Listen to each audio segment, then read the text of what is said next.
नमो अर्हन्ताणं नमो सिद्धाणं नमो आयर्याणं नमो वज्रायाणं नमो लोये सवसाहुणम्।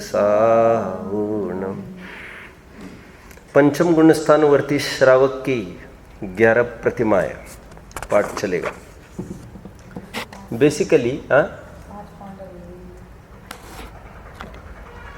Basically आपको ये कथा कहानियों का मोह छोड़ना पड़ेगा, कोई सेंस नहीं है इसमें। एक लॉजिक और कंसेप्ट की जो बात है जैनिज़्म की, आपको वो समझ में आना चाहिए।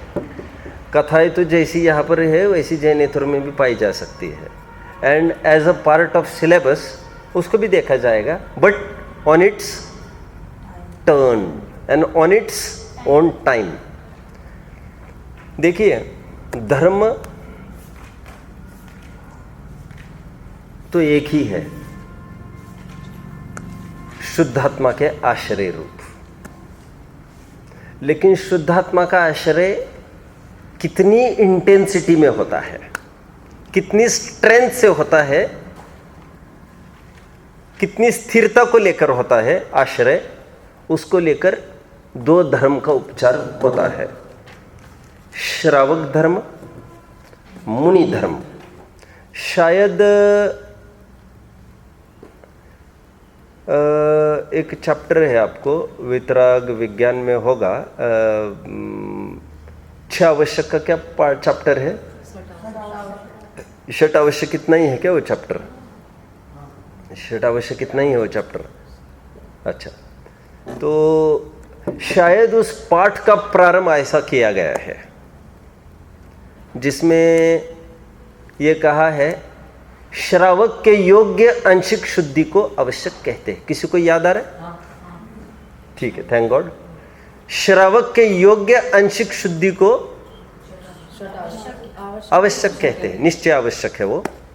और फिर शुद्धि के साथ साथ जितनी अशुद्धि वर्तती है उसमें जो शुभ भाव होता है उसको भी उपचार से आवश्यक कहते हैं। तुरंत वहां पर किसी ने प्रश्न पूछा, उस पाठ में रिफर करना चाहिए, I am not very sure.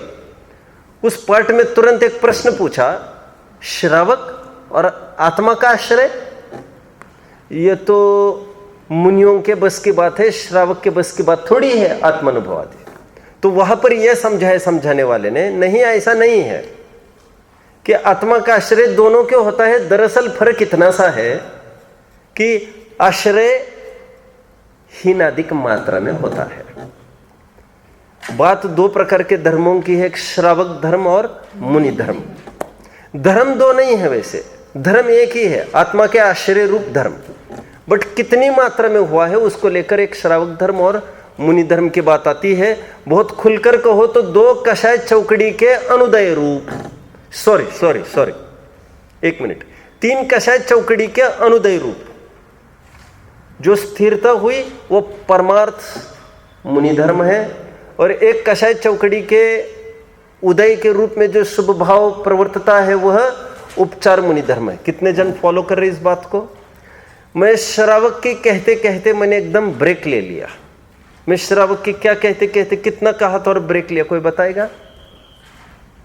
मैं पहले क्या कहते कहते एकदम ब्रेक लिया मैंने, बोलो।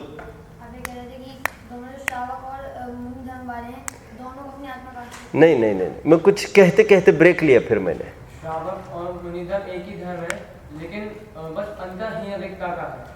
मैं एक बात कहते कहते फिर मैं बैकफुट पर आया। मैं ये कह रहा था 2 कषाय चौकड़ी के अनुदय रूप, ऐसा मैंने बोला। फिर मैंने कहा नहीं 3 ऐसा बोला। वो मैं एक्चुअली पहले डिफाइन करने वाला था श्रावक धर्म को, तो फिर श्रावक धर्म को कर देता ना पहले। आपत्ति क्या है? आपत्ति ये है कि मुनि धर्म का जैसे एक नियम है 3 कषाय चौकड़ी का अनुदय, 1 कषाय चौकड़ी का उदय, श्रावक का तो ऐसा नहीं है। क्योंकि श्रावक तो 1 कषाय चौकड़ी के अनुदय वाला भी हो सकता है, अनंतानुबंधी के अनुदय, गुणस्थान 4, और 2 कषाय चौकड़ी के अनुदय वाला भी हो सकता है, अनंतानुबंधी और अप्रत्यक्ष अनावरण रूप। गुणस्थान 5। श्रावक तो दोनों को कहते हैं। कितने जन समझ रहे बात को? खरेखर कर्णनियोग को पूछा जाए श्रावक कौन है तो क्या कहेगा? कर्णनियोग। कर्णनियोग तो 2 कषय चौकड़ी के अनुदय वाले को ही श्रावक कहता है, कई ग्रंथों के आधार मिलेंगे। लेकिन चरणानियोग की भाषा में, प्रथमानियोग की भाषा में चौथे गुणस्थानवर्ती को भी श्रावक कहा जाता है। जैसे श्रेणिक को सभा का श्रावकोत्तम पदवी से विभूषित किया गया। आप जानते हैं श्रेणिक को श्रावकोत्तम को, और हम सब जानते हैं। क्या जानते हैं? हम सब जानते क्या? श्रेणिक वॉज चौथा गुणस्थानवर्ती जीव, ही वॉज नॉट 5th गुणस्थानवर्ती जीव। कुल मिलाकर श्रावक में यह बात है कि वो चौथे गुणस्थानवर्ती वाला भी हो सकता है, 5वां वाला भी हो सकता है। होने को तो पहले गुणस्थानवर्ती भी हो ही सकता है, केवल बाहर का आचरण पाल रहा हो तो। फिर ऐसा तो मुनियों में भी संभव है। कितने जन फॉलो कर रहे हैं? अभी हम परमार्थ की बात कर रहे हैं वैसे तो। अब देखिए, ऊपरी तौर पर विचार करें तो 3 प्रकार के श्रावक कहे गए हैं। एक तो पाक्षिक श्रावक, एक नैष्ठिक श्रावक, 2 साधक श्रावक, 3। किसी ने सुने हैं ये नाम कभी? गुड। पाक्षिक श्रावक वह श्रावक होता है जिसे जैन धर्म का, सर्वज्ञ देव का, वीतरागी शासन का, निर्ग्रंथ मुनियों का पक्ष बस आया है। क्या आया है? पक्ष। जीवन में पक्ष बस इसका आया है कि विषयों में सुख नहीं है, विषयों से नियम पूर्वक त्याग भी इसका नहीं है, विषयों का प्रयोग और प्रवृत्ति बराबर है। समझ, कितने जन समझ रहे बात को? ये हो गया पाक्षिक श्रावक। हम उसको कह सकते हैं चौथा गुणस्थानवर्ती जी। आगे बोलो। पक्ष मतलब उसको झुकाव आया है। पक्ष की क्या बात है? पक्ष मतलब झुकाव आया है, उसको वो वोट दिया है, उसने मानता है ये बात अच्छी है, पक्ष की बात है।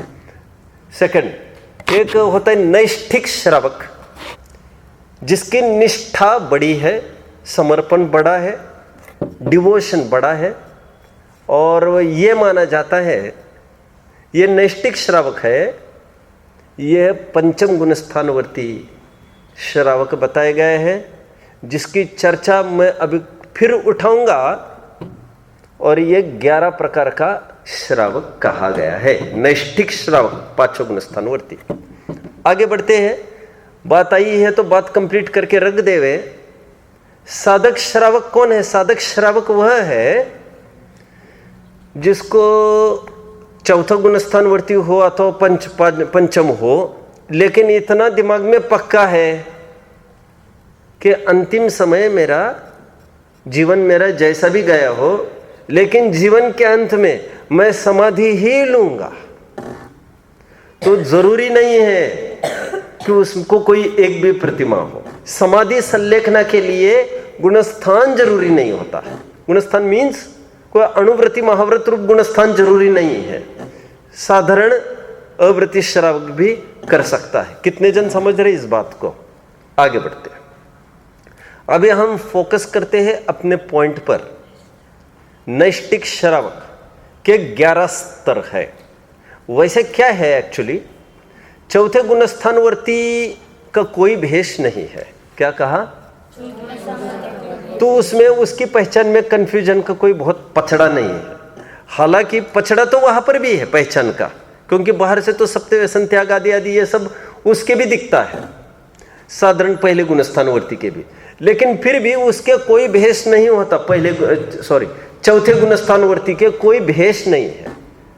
वो धोती दुपट्टा ही पहनना चाहिए ऐसा जरूरी नहीं, उसको कुर्ता पजामा ही पहनना चाहिए ऐसा भी जरूरी नहीं। वो जैसे भी कपड़े पहनना चाहे पहन लेगा, उसका कोई नियत भेष नहीं है। अच्छा कंगी वगैरह भी कर सकेगा, ऐसा कुछ जरूरी नहीं उसका सिर मुंडाएगा आदि आदि। छठवें गुणस्थानवर्ती जो मुनि है उनका एक नियत भेष है। क्या कहा? इसलिए उसमें कंफ्यूजन का कोई अवसर नहीं। अब कोई भी मुनि देखेंगे, you won't see variety in them. Variety तो ये दिख सकती है, कोई बड़ी है दाढ़ी और किसी ने मुंडाया है, किसी के बाल बड़े हैं और किसी ने सिर मुंडाया है, वैरायटी इतनी दिख सकेगी। वैरायटी ऐसी नहीं होगी कि कोई नग्न है, कोई हाफ पैंट पहनता है और कोई फुल पैंट भी पहनता है, ऐसा कुछ भेष में विभिन्नता उसमें नहीं मिलेगी। कोई लंगोट भी पहनता है, अथवा कोई क्या कहना चाहिए जटाधारी भी हो, कोई तिलकधारी भी हो, कोई त्रिशूल आदि वाला हो, ऐसा कदापि नहीं दिखेगा आपको। अथवा वो कुछ हाँ हड्डी की माला, जो जैनेतरों के मुनियों की बात कर रहा हूँ। मुनि का भी एक निश्चित भेष है, चौथे गुणस्थानवर्ती का कोई भेष नहीं है, तो कंफ्यूजन मतलब इसमें कोई वैरायटी की कोई बात नहीं रहती। लेकिन मूल बात क्या होती है, जब पंचम गुणस्थानवर्ती की बात आती है तो एक वैरायटी दिखती है उसमें। तो ये 11 स्तर दिखते हैं, तो इसलिए इनका ज्ञान होना बहुत जरूरी होता है। और वो 11 स्तर क्या है वो हम थोड़ा सा देखेंगे। एक प्रकार से ये स्तर है, दीज आर स्टेजेस। क्या कहा? ये प्रोग्रेसिव स्टेजेस है पंचम गुणस्थानवर्ती श्रावक के। व्हाइल अचीविंग, मुनि अवस्था को प्राप्त करने के पूर्व ये क्रमशः विकास के रूप में ये 11 अवस्थाएं होती है। क्रमशः विकास का नियम तो नहीं है, बट मोस्टली ऐसा होता है। कितने जन फॉलो कर रहे बात को? मोस्टली ऐसा होता है। एंड रेयर केसेस में तो पंचम गुणस्थान भी नहीं आए, ऐसा भी हो सकता है। अरे रेयर केसेस में तो चौथा भी नहीं आए तो भी होता है, डायरेक्ट पहले से डायरेक्ट सातवें में जंप करते हैं। ये रेयर केसेस है। 0.1 या 0.01% में हम बात कर सकते हैं। कितने जन फॉलो कर रहे हैं इस बात को? आगे बढ़ते हैं। अब हम पंचम गुणस्थानवर्ती की बात करते हैं कुछ। ये पंचम गुणस्थानवर्ती जीव को समझना मतलब आपको अट्रैक्शन का विषय बनेगा पंचम गुणस्थानवर्ती का जीव। क्योंकि मुनि का त्याग तपश्चरण में तो किसको संदेह है, लेकिन उन्होंने तो घर ही छोड़ दिया है, अभी बीवी बच्चे ही छोड़ दिए हैं, तो उनको राग होने का कोई वैसे काम नहीं है। बट इनकी विशेषता लगती है पंचम गुणस्थानवर्ती की, पत्नी रहती है उसी घर में, उसी कमरे में, और उससे ब्रह्मचर्य से भी रहना है। एक पर्टिकुलर मर्यादा की बात करो। घर में डब्बे भरे हैं खाने के, रात में लगी है प्यास, पानी भी है। अब समझ रहे? मुनि की तो क्या बात करें, उनके पास मान के चलो पानी ही नहीं है, मान के चलो थोड़ी देर के लिए, तो वो तो क्या करेंगे फिर उसमें भी। और डब्बे ऐसे थोड़ी भूख लगी है, थोड़ा चलो एक रोटी बनाकर खा लेते, ऐसे तो कुछ भी नहीं होगा। श्रावक ये सब कुछ इसी के बीच में रहता है, कुछ भी कर सकता है, बट इवन देन इन सब से विरक्त रहता है। उसको व्यापार भी करता है, लेकिन एक सीमित, जैसे इतना ही कमाऊंगा, उससे अधिक नहीं। तो ये बड़ी कसौटी हो जाती है। क्या कहा? जिन्होंने छोड़ ही दिया है उनको विकल्प नहीं होना कि अगल का बगल का क्या बेच रहा है, कंपटीशन क्या आ रहा है, क्या नई स्कीम्स आ रही है, क्या अपडेट आ रहा है, कस्टमर का कैसा क्या जीएसटी क्या आया है, क्या टैक्स नया नया आया है, ये तो पछड़ा है ही नहीं मुनियों को। लेकिन ये रहता है उनके बीच में। कौन? पंचम गुणस्थानवर्ती करता है सब धंधा, और फिर उसी में भी मर्यादा आदि पालन करके, मतलब उसके सामने ग्राहक आता है, चौथे के सामने ग्राहक आया तो न्याय अन्याय की ही बात करेगा, लेकिन उसके लिए टाइम की कोई बात नहीं, कितना भी कमा सकता है वो। मुनि के सामने तो कोई ग्राहक ही नहीं आता। कसौटी इसी की है कि ग्राहक दिखते हैं 10 और वो कहता है पहले 5 ओनली, बस। तो फिर बाकी के 5 कहे हमसे इतना लाभ होगा, नहीं, इट्स इनफ। तो ये बहुत कुशलता है। कितने जन इस बात को समझ रहे हैं? मतलब पौरुष यदि परखना हो आपको तो सच्चा पौरुष परखा जाएगा ये पंचम गुण स्थान में। इसीलिए तो कोई कोई जन मुनि धर्म भी मतलब सरल है कहते हैं, लेकिन पंचम गुण स्थानवर्ती बहुत कठिन है कहते हैं श्रावक पद का। कौन कहता है ऐसा? श्वेतांबरों ने ऐसा कहा है। श्वेतांबर मत का खंडन पढ़ लेना। टोडरमल जी ने खंडन करते समय ऐसा कमेंट पास किया है, बोले देखो तो इनकी हालत पंचम गुण स्थानवर्ती के ये श्रावक का व्रत पालन करना कठिन है कहते हैं और मुनि हो जाते हैं। कह रहे ऐसा कैसे हो सकता है? लेकिन उनको कठिनता क्यों लगी वो मैं कह रहा हूं क्योंकि ऑप्शन सामने है और विरक्त रहने की बात है। वहां पर आगे बढ़ते हैं। पहले गुण स्थान पर हम आते हैं। उसके पहले और पंचम गुण स्थानवर्ती की यह भी विशेषता है कि यह जीव कभी भी नरक आदि गति दुर्गति में नहीं जाता। कदाचित प्रसंग पड़े चौथे गुण स्थानवर्ती को नरक में जाना पड़ सकता है, लेकिन पंचम गुण स्थानवर्ती को देवायु पक्की है। सराक संयम, संयमासंयम, अकाम निर्जरा, बाल तपासी, दैवस्य। संयमासंयम देवायु उसकी पक्की है। तो पुरुषार्थ का काम है ये, हम इसको क्रमशः देखेंगे। एक पहली प्रतिमा की तरफ हम आते हैं। वैसे नाम प्रतिमा क्यों है मैं थोड़ा सा बता दूं पहले आपको। अपने यहाँ पर अभी अभी संजय भैया रहते थे, आप सब जानते हैं। पहले वे बहुत घूमे हैं, वैसे वे प्राइम एज में वे कुंभोज बाहुबली भी रहे। तो उनको किसी मुनि ने यह कहा कि कल तुम्हें प्रतिमा दे देंगे। वो ज्ञानमती माता जी के भी संग में काफी टाइम रहे थे जब छोटे थे। तब क्षुल्लक थे पहले संजय भैया, आप जानते हैं? आप लोग नहीं जानते कोई भी, ठीक है। तो क्षुल्लक थे और उसी भेष में, और यहाँ पर भी जब आए थे अध्यापक के रूप में, तो यहाँ पर भी एक विशिष्ट भेष था उनका। एक पैंट ऐसा ये नहीं पहनते थे, ये कुर्ता वगैरह, ये एक दुपट्टा ओढ़ लिया और धोती पहन ली ऐसा। तो उनको मुनि महाराज ने यह कहा कि तुम आए हो संग में, तुम बहुत भले जीव हो, अच्छे जीव हो, कल तुम्हें प्रतिमा दे देंगे। क्या करेंगे? लेकिन सबके सामने देंगे प्रतिमा, ऐसा थोड़ी अकेले में थोड़ी नहीं देंगे ऐसा, ठीक है। तो वे ये कहते हैं मुझे रात भर यही नहीं पता चला, फिर दूसरे दिन फिर मुझे प्रतिमा देंगे, प्रतिमा देंगे, प्रतिमा देंगे। दूसरे दिन मंच पर आया तो मुझे लगा बोलते हैं प्रतिमा देंगे मतलब भगवान की कोई मूर्ति वूर्ति देंगे। आखिर तक भी ये नहीं पता चला प्रतिमा मतलब क्या चीज है। वो प्रतिमा मतलब mostly used term in case of जिन प्रतिमा को हम प्रतिमा कहते हैं। इसको क्यों प्रतिमा कहा? क्योंकि प्रतिमा इज मूर्ति। क्या हम ये कह रहे प्रतिमा तो मूर्ति होता है, इसको प्रतिमा क्यों कहते हैं? हाँ ना, हम यही तो कहना चाहते हैं कि ये भी एक मूर्ति है। यह विकास के सन्मुख, मुनि होने के सन्मुख, विकासशील, एक चैतन्यमयी, दो कषाय चौकड़ी के अनुदय रूप, विशुद्धि वाली, शुद्धि वाली एक चैतन्य मूर्ति है। देयरफॉर दिस इज कॉल्ड प्रतिमा। कितने जन समझ रहे हैं? आपको कहने की आवश्यकता नहीं है, आपको पूरा गाइड जो तत्वज्ञान भाग 1 का है वो भी मैं यहाँ पर कवर करूँगा। हालांकि मेरे को वैसे कुछ भी देखने की आवश्यकता पड़ती नहीं है नीचे। मैं कोई भी चीज़ ईच एंड एवरी कॉर्नर के बता सकता हूँ, बट इवन देन आज भी मैं क्लास पढ़ाने आता हूँ तो I prepare for at least 1 our.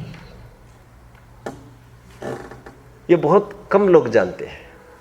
सब लोग ये समझते हैं इनको आवश्यकता ही नहीं है पढ़ने की,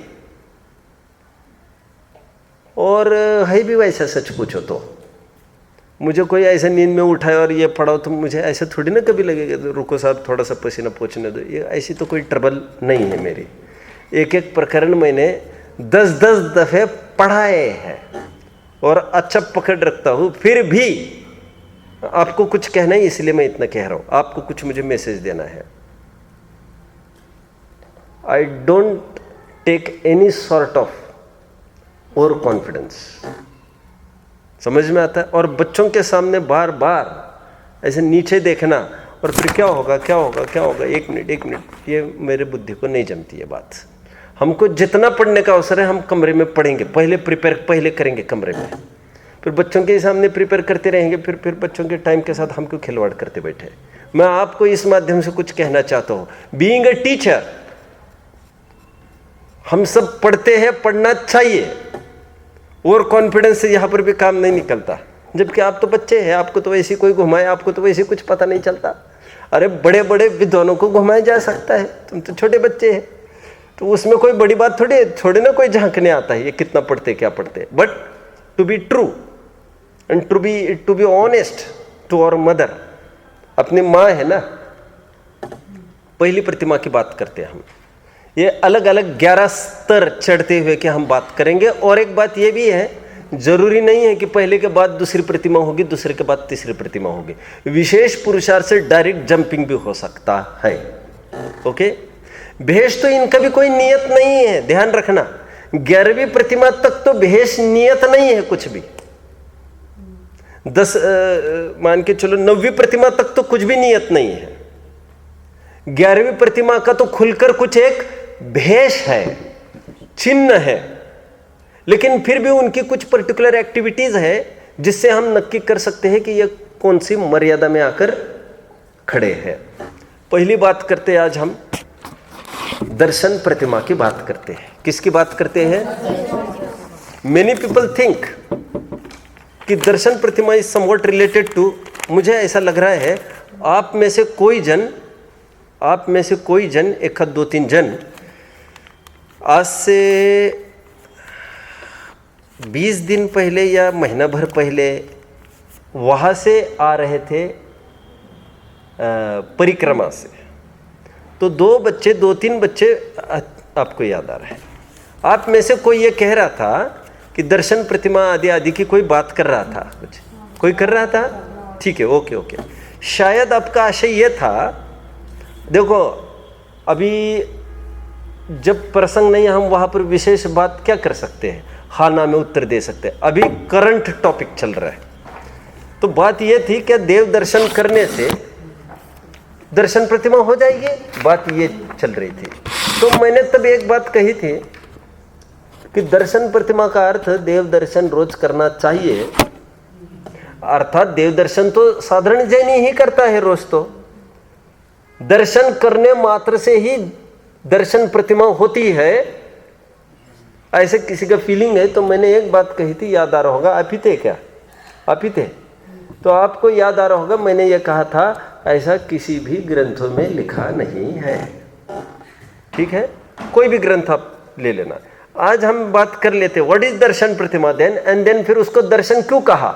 जैसे अभी प्रतिमा के भी 2 अर्थ देखे, तो दर्शन के भी आपको 2 अर्थ विचारना चाहिए। और खास तौर पर मोक्ष मार्ग में दर्शन का अर्थ श्रद्धा होता है, राइट। तब मैंने ये भी कहा था, क्या कहा था ये भी, फिर तो कोई बात नहीं। तो मैंने कहा था दर्शन प्रतिमा इज नथिंग बट श्रद्धा में विशुद्धि। सम्यक दर्शन तो पहले ही हो चुका था, लेकिन उसी सम्यक दर्शन में और प्यूरिटी, यह बात तय हो गई कि सो for it was not that pure, that much pure. कितने जन बात को फॉलो कर रहे हैं? आइए सबसे पहले तो हम 1-2 छंदों का अध्ययन करते हैं प्रॉपरली। सॉरी, मैं एक छंद नहीं पढ़ पाया, एक छंद को पहले मैं पढ़ लेते हैं अपन। व्हाट इज प्रतिमा अपन समझ लेते पहले, ये थोड़ा सा मैं पहले चर्चा कर लेता तो that would have been better. 10 minute पहले प्रतिमा की परिभाषा हम बनारसी दास जी के शब्दों में हम देख लेते हैं। देखिए पेज आपका 22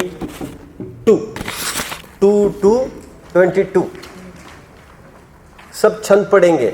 संयम अंश जग्यो जहाँ भोग अरुचि परिणाम, उदय प्रतिज्ञा को भयो प्रतिमाता को नाम। एक बात है विचारने की, देखिए अब बाहर की एक्टिविटी से भी तय नहीं कर सकते कि यह अमुक के पंचम गुण स्थानवर्ती है कि चौथे गुण स्थानवर्ती है। हाउ, मैं थोड़ा बोलता हूं आपको, ऊपरी बात है मेरी। जैसे देवगण है, देव है, कहना चाहिए अहम इंद्र। कौन? कल्पातीत देव की बात कर रहा हूं, इंद्रों की।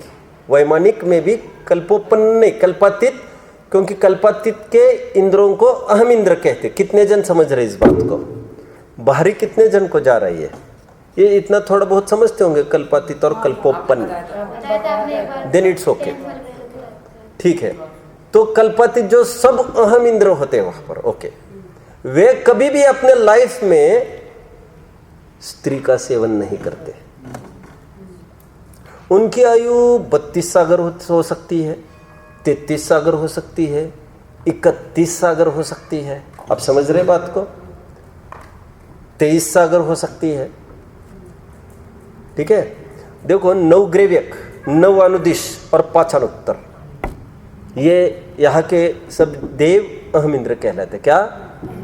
9 ग्रेव्यक, 9 अनुदिश और 5 अनुत्तर, 23 विमान के जीव है, वे सब अहम इंद्र कहलाते हैं। सो ये जो नाटक देवी के सेवन का, भोजन पान की अभी थोड़ा गौन करो, विमान में घूमना करना आदि, ये जितना भी बात है ये सब 12वें स्वर्ग तक के देवों को ही लागू है। 16वें स्वर्ग के ऊपर 9 ग्रेव्यक, 9 अनुदिश, 5 अनुत्तर में मैं एक उदाहरण दे रहा हूं। जैसे वे कभी भी देवी का सेवन नहीं करते हैं। अरे देवियां होती ही नहीं है वहां पर, उनके कमरे में मतलब वहां पर देवियां ही नहीं है ऊपर। तो एक तो देवियां नहीं है, तो फिर एट द स्तर ऑफ थिंकिंग उनको जीवन भर सागरों तक विकल्प भी नहीं आता अपोजिट जेंडर का। समझ में आ रहा है? इस स्तर का ब्रह्मचर्य उनके पाया जाता है। And on the other hand पंचम गुण स्थान, on the other hand a person वो शादी के लिए सज धज रहा है। शादी होगी, भले ही अन्याय वाला नहीं काम, कुछ न्याय वाला काम है, लेकिन न्यायोचित स्त्री के साथ भोग कर रहा है कोई। 2 स्लाइड्स आपके सामने है। एक जन मन के स्तर पर भी सोच नहीं रहा सागरों तक, और एक जन बराबर भोग रहा है अपनी ही पत्नी को। वैसे तो दोनों में आपको पूछा जाए कौन अच्छा है, तो आपको बड़ा ऐसा, आप तो निस्संदेह कहेंगे ये तो सब सोचते भी नहीं, यही आदमी अच्छा है। चरणानियोग के स्तर पर ये ठीक भी है बोलना, लेकिन ये चौथा ही गुणस्थानवर्ती जीव है। कहो तो मिथ्यात्वी भी हो सकता है। 9 ग्रेव्यक में से कोई देव मिथ्यात्वी भी होते हैं, बट ये जिसके भोगने की बात है वो तो पंचम गुणस्थानवर्ती है। आप समझ रहे? भले ही ब्रह्मचर्य प्रतिमा वाला नहीं है। इसका मतलब बात यह है, बात विषयों के नहीं सेवन की नहीं है, बात विषयों के प्रतिज्ञा पूर्वक नहीं सेवन की है। कितने जन समझ रहे इस बात को? आप समझो, 5वें गुणस्थान में और 4थे गुणस्थान में क्या अंतर है? नहीं भोगना तो दोनों में कदाचित हो जाए, ये भी नहीं भोगता, ये भी नहीं, लेकिन ये प्रसंग आने पर ये भोग सकता है। ये किसी भी कीमत पर नहीं भोगेगा, ये प्रतिज्ञाबद्ध हो गया है। कितने जन समझ रहे बात को? जैसे फॉर एग्जाम्पल, आप रात में कुछ नहीं खाते, मुझे लग रहा है ना, रात में पानी पीते हैं, पानी पीते, तो पानी का उदाहरण नहीं दूंगा मैं। मान के चलो तुम रात में चिप्स विप्स तो नहीं खाते, इतना तो ठीक है ना, नहीं खाते। कब से नहीं खाते? 2016। ठीक है, 2000 समथिंग से नहीं खाते। और क्या विचार है आपका, आप कब चालू करेंगे खाना? कोई विचार नहीं, कभी नहीं। आपका कहना है ऐसा, आपका भले ही ऐसा कहना है, लेकिन चरणानियोग का लेंस ये कहता है दिस पर्सन, वो कहते हैं परिणमन रूप तो इसका कुछ भी काम नहीं चल रहा, परिणमन एक्टिविटी रूप, बट अविरमण रूप इसका काम चल रहा है। मतलब प्रसंग आने पर, स्थिति आने पर, कह रहे इसके सामने स्थिति खड़ी हुई कहाँ है, अभी इसको उस जमाने में लेके जाओ तो इसको ठिकाने आएगी इसकी। कौन से जमाने में? मुगल शासन में इसको ले जाओ। सब उससे क्या होगा? मुगलों ने महीनों तक बराबर ऐसा आतंक जैनियों पर किया है, ये समझने की बात है। जैनियों के लिए एक कड़ा उन्होंने नियम जारी कर दिया, कोई भी जैनी बोलो दिन में भोजन नहीं कर सकेंगे। और इतना ही नहीं, हर एक एक घर के बाहर गश्त लगा दी, पहरा लगा दिया कड़ा, ये रात में खाते हैं कि नहीं ध्यान दिया जाए। महीनों जैनियों ने दिन भर भूखे रहकर, दिन भर वो उनके सामने रखते थे, अपने सामने रखते थे ताकि ये ना खाए, काम आदि के बहाने। रात में भी ये कुछ बनावटी कुछ ऐसी बात करके टन टन टन टन कुछ आवाज कर करा के बर्तन वगैरह के कि मम्मी मुझे भूख लगी है, रोटी बनाओ, कुछ धुआ करके डुप्लीकेट। कितना टाइम ये चकमा देते रहे, बट जैन शासन का ध्वज इन पुण्यात्माओं ने, शहीदों ने गिरने नहीं दिया। अपना अक्षुण्ण धारा रूप से इन्होंने जैनत्व का पालन किया। मुझे अभी क्या कहना है? मुझे कहना यह है कि यदि प्रसंग आज भी ऐसा बन जाए, फिर से कुछ भी बन सकता है। आज तो तारीख बदल रही है, बहुत दिन बदल रहा है ये तो, और आज सब बदलने लग जाए और स्थिति ऐसी हो जाए कि आप पर भी इसको महीनों सालों ऐसा किया जाए, तब आपको लग रहा है आपकी रिजिडिटी बरकरार रहेगी? रहेगी कहना है तो मैं फोर्सिबली तो ये नहीं कह सकता नहीं रहेगी, क्योंकि मैं क्या जानूँ। तो मुझे तो बहुत अच्छा फीलिंग हो रहा है, बट करना नहीं हो गया। कहता है अभी इसके सामने कोई आँच आई नहीं है, आँच आई तो सच्ची परीक्षा होगी इसकी। तो कहता है यदि आँच आई और कर लेवे तो फिर कह रहे व्रत थोड़ी चल रहा था आज तक, इसका प्रतिज्ञा रूप नहीं था, वो तो इजीली पल रहा था। वो तो किसी भी बिना शर्त के वो प्रतिज्ञा रूप उसका पालन करे, then that will be termed as प्रतिज्ञा। कितने जन समझ रहे बात को? देखिए एक छंद पढ़ते हैं, यहाँ पर इंपॉर्टेंट वर्ड समझने लायक है। उदय प्रतिज्ञा को भयो प्रतिमा ताको नाम। कितने जन फॉलो कर रहे बात को? क्या कहा? यहाँ पर एक वर्ड बहुत ध्यान देने योग्य है, दैट इज प्रतिज्ञा। मतलब चौथे गुण स्थान में प्रतिज्ञा नहीं हुआ करती, और चौथे गुण स्थान में जितने जन प्रतिज्ञा करते हैं दैट इज स्थूल स्तर पर। कितने जन फॉलो कर रहे मेरी बात को? सब फॉलो कर रहे होंगे। मतलब कोई ये कहेगा साहब फिर तो हम प्रतिज्ञा ही नहीं कर सकेंगे, ऐसा नहीं है। प्रतिज्ञा भी उसकी उतनी ही नरमई अथवा कड़काई से होगी। फिर पांचों गुण स्थान क्या नाम? संयम। पढ़िए फिर छंद पढ़िए इसको। जहाँ भोग अरुचि परिणाम, उदय प्रतिज्ञा को भयो प्रतिमा था को नाम। संयम अंश जहाँ पर जग गया है, भोगों के प्रति अरुचि हो गई है और प्रतिज्ञा का उदय हुआ है। प्रतिज्ञा जो करता है बिन शर्त, मैं आजीवन let any ups and downs occur.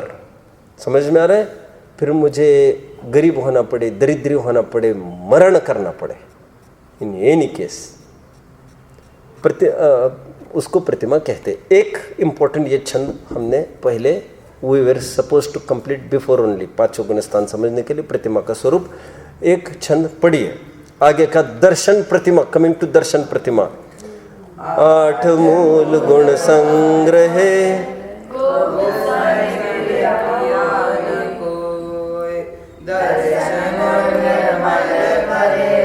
दर्शन प्रतिमा सोई। मुझे गाना वाना आता नहीं है, आपका लय बिगड़ता होगा, आप ही इसको टेक ओवर किया करो। अभी देखिए यह इंपॉर्टेंट वर्ड है जो इसका स्वरूप बताती है। दर्शन गुण निर्मल करे, दर्शन गुण निर्मल करे, इंपॉर्टेंट वर्ड है ये। दर्शन गुण निर्मल करे मीन्स, दर्शन गुण निर्मल करे मीन्स, दर्शन मीन्स सम्यक्त्व और गुण मीन्स, गुण की बात नहीं है यहां पर बात पर्याय की है। कितने जन फॉलो कर रहे हैं? जो मैं अभी थोड़ी देर पहले कह रहा था, प्योर और इम्प्योरिटी की बात कर रहा था, कितने जन को ज्ञान में है ये? So for it was impure, you should accept this thing. पांचवें गुण स्थान में वो प्यूरिटी बढ़ी उसकी, दर्शन गुण निर्मल करे, वो निर्मल हो गए सम्यक। तो यहाँ पर ओके, अब निर्मल क्या है और मलिन क्या है अपन देखेंगे, पहले तो छंद अपन पढ़ ले। दर्शन गुण निर्मल करे, दर्शन प्रतिमा सोई, वही दर्शन प्रतिमा है जिसमें दर्शन गुण निर्मल होता है। चलो इसी का अर्थ कर लेते हैं, ऊपर का 2 पॉइंट है उसको अपन कल देख सकेंगे। दर्शन गुण निर्मल का अर्थ क्या करेंगे, आपको क्या लग रहा है? देखिए कुछ दिमाग को थोड़ी सी कलाई करनी पड़ेगी आपको, है ना? बोलो कुछ बात। जैसे अभी आपने क्वेश्चन पूछा, हाँ जैसे अभी आपने क्वेश्चन पूछा उसका आंसर बताना। आंसर बताओगे? चलो बताओ। कि जैसे दर्शन गुण में जैसे आपने पहले सम्यक तो लिया था, उसमें मतलब वृद्धि होना, अशुद्धि होना, ऐसा होता। ठीक है, वृद्धि, लेकिन वर्ड थोड़ा सा अभी ठीक नहीं है इस प्रसंग में। शुद्धि ठीक वर्ड है, समझ में आ रहा है? चलो बोलो। सम्यक दर्शन अपन को क्या उत्तर दे रहे क्या कुछ, कि प्रश्न है कुछ? प्रश्न है कुछ? नहीं, उत्तर के लिए मेरे पास अब 3, 4, 5 मिनट है, मैं थोड़ा इसी को वाइंड अप करो। एक इम्पोर्टेंट थिंग आपके ज्ञान में मैं डाल दूँ अभी। मैं आप सबसे ये कल फर्स्ट स्ट्रोक में सुनना चाहूँगा, और don't make this thing a thing of just entertainment. समझ में आ रहा है? आप एक एक चीज़ को मैं बार बार नहीं कहूँगा, आपको नोट करना जरूरी है। देखिए, अपने 3 प्रकार के सम्यक तो सुने हैं, कौन कौन से? औपशमिक, क्षौपशमिक, क्षायिक। Okay good. तीनों के स्वरूप का ऊपरी फर्क कुछ कह सकेगा कोई? ऊपरी फर्क कोई कह सकेगा एट अ ग्लांस? बोलो। सबसे पहले तो आता है औपशमिक।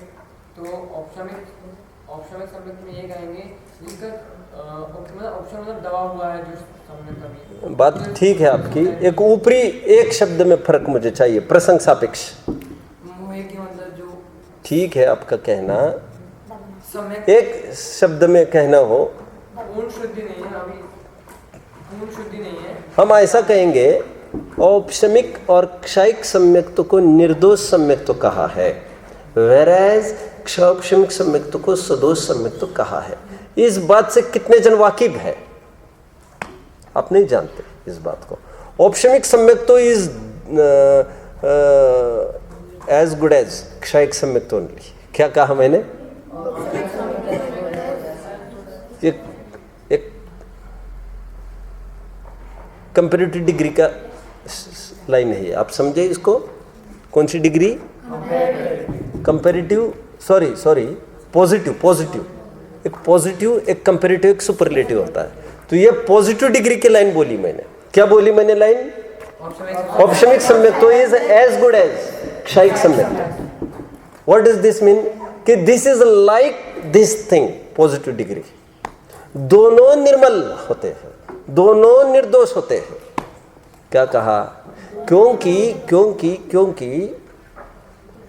एलम डाल के भले ही मिट्टी नीचे बैठ गई हो, सिंक हो गई हो, अथवा उस क्लियर वाटर को अलग कर दिया हो और अलग बीकर में ले लिया गया हो, but even then the clarity and purity of the separated clean water and not separated clean part of water, वो क्लीननेस सेम है। कितने जन समझ रहे हैं इस बात को? बट क्षौपशमिक सम्यक्त्व है वो सदोष है। कितने जन पकड़ रहे इस बात को? क्योंकि उसमें चल, मल और अगाढ़ दोष पाए जाते हैं। कितने जन जानते हैं इस बात को? कितने जन जानते हैं? कैसे जानते हैं आप लोग ये? अर्पित ने सबको पढ़ाया है क्या? क्या आपको अकेले में? तो ऐसा रिस्पॉन्स नहीं दिखा रहा ना बच्चों में से। 2-4 हाथ दिख रहे, बाकी हाथ ही नहीं दिख रहे। क्षौपशमिक सम्यक्त्व सदोष है, औपशमिक और क्षयिक सम्यक्त्व निर्दोष सम्यक्त्व। भले ही औपशमिक एक थोड़े टाइम के लिए, बट निर्दोषता में कुछ भी अंतर नहीं है। समझ में आ रहा है? जो 50 साल से काम कर रहे हैं पूरी एफिशिएंसी से, और आज आए पहले दिन, एफिशिएंसी में तो कुछ भी अंतर नहीं है दोनों के। कितने जन फॉलो कर रहे हैं? ये बात दूसरे एक ही दिन के लिए आया है, समझ में आ रहा है? बट एफिशिएंसी में कोई अंतर नहीं। और दूसरा जो है वो तो गधा है, गधा। उसको तो कितना बोलना पड़ता है तब जाकर वो काम करता है, उसके पीछे लगो और फिर काम करता है। दैट इज लाइक क्षोभशमिक सम्यक दर्शन। कितने जन सब? दैट इज सदोष मलिन। एक अपेक्षा अपने पास ये है निर्दोष और सदोष की।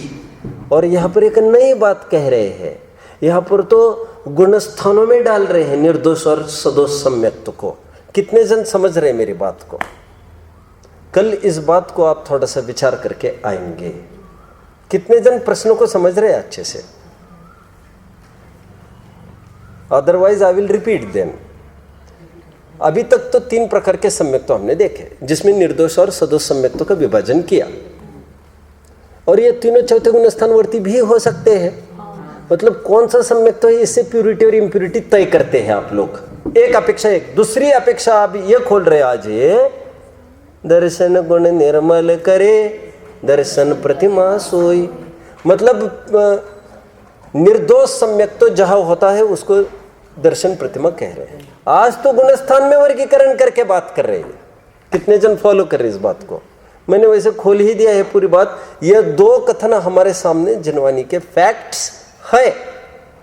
ठीक है, शेष चर्चा हम कल करेंगे। ओम नमः। आपको 10